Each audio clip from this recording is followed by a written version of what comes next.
তারাবিতে অবশ্যই ধীরে ধীরে নামাজ পড়ুন। গ্রামে গঞ্জে তারাবির নামে তামাশা চলে।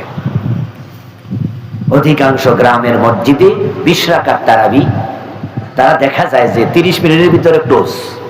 কোন কোন মসজিদ আছে 18 মিনিট হয়ে যায়। হুজুরের গতি দেখলে মনে হয় বিমানও ফেল। কি কেরাত যে পরে হুজুর নিজেও বোঝে না। শুধু শেষ দিকে জালিমিন কইয়া টান মারলে পাবলিক বুঝে রুকুতে যাওয়ার টাইম হয়েছে।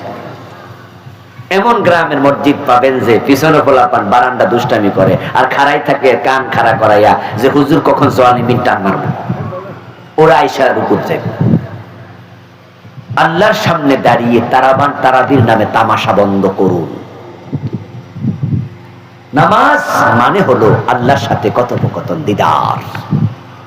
ইযা কামা আহাদুকুম ফি সালাতিহি ফাইন্নাহু ইউনাজি রাব্বাহ। সহিহ মুসলিমের হাদিস, প্রিয় নবী বলছে, তোমাদের কেউ যখন নামাজে দাঁড়ায় সে আল্লাহর সাথে কথা বলে, আল্লাহ তার দিকে তাকাই থাকে। আরশের মালিকের সামনে তুমি দাঁড়িয়েছো, কিসের তাড়াহুড়া?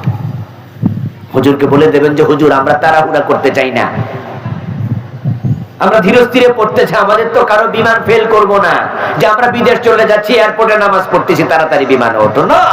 রমাদান আসছে, ইবাদতের মাস, কিসের তাড়াহুড়া? লাগুক না 1 ঘন্টা, অসুবিধা কি?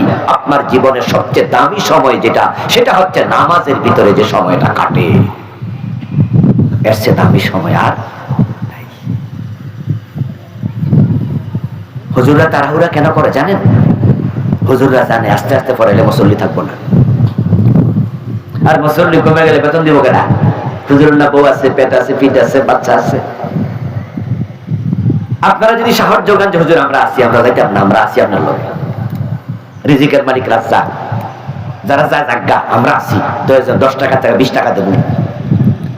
হুজুরদের পিছন থেকে 2-4 জন ভালো মানুষ একটু ইয়ে করেন, একটু ব্যাকিং দেন, হুজুরকে বলেন হুজুর আমরা আসি, আল্লাহ ভরসা। মসজিদ গুলোতে ধীরস্থির ভাবে তারাবি পড়বেন, ধীরস্থির ভাবে সুন্দর করে করে ইতিকাফের পরিকল্পনা করুন। রমজান আসছে, শেষ দশকে ইতিকাফ। জীবনে ইতিকাফ করে না এমন মানুষ কি আজকে এখানে 2-4 জন আছেন না? আমার রাসূলের সুন্নাহ কি জানেন? তিনি ইতিকাফ কখনো ছাড়েন নাই, আর আপনি ইতিকাফ কখনো করেন নাই। রাসূলের সাথে মিল না অমিল? তো কেমন মুসলমান আপনি, কেমন আপনি উম্মত? সুন্নাত জীবনে নেই? সুন্নতবিহীন উম্মত কি? রাসূল ইতিকাফ কখনো ছাড়ে নাই। He was so much busy person. পৃথিবীতে উনার মতো দায়িত্বশীল ব্যক্তি কে আছে? 11 জন বউ ছিল, 9 জন স্ত্রী জীবিত একসাথে ছিল, 9টা ফ্যামিলি সামলাইছে, মদিনার প্রেসিডেন্ট ছিলেন, রাষ্ট্র সামলাইছে, প্রধান বিচারপতি বিচার সামলাইছে, প্রধান সেনাপতি যুদ্ধ সামলাইছে। এত কিছুর পরেও প্রতি রমজানে ইতিকাফ করছে, আর আপনি পুরা জীবনে একদিনও করেন নাই। এজন্য এইবার ইতিকাফের সিদ্ধান্ত নেন, যে বাড়িতে কাপড় কদর তালাশ করবেন রমাদানের শেষ দশকের বেজর রাতে। টাকা থাকলে উমরা চলে যান, 1.5 লাখ টাকার মতো খরচ রমাদানে উমরায়। পয়সা আছে কাজে লাগান। ইবাদতের স্বাদ কাকে বলে মক্কায় নামাজ পড়লে টের পাবেন। কি দারুণ কেরাত! 2 ঘন্টা প্রায় লেগে যায় 20 রাকাত তারাবি পড়তে। কিয়ামুল লাইলে শেষ দশকে কিভাবে যে সময় কাটে, সারা রাত মানুষ ঘুমায় না। নামাজের মজা কাকে বলে আল্লাহর ঘরে গেলে পাবেন।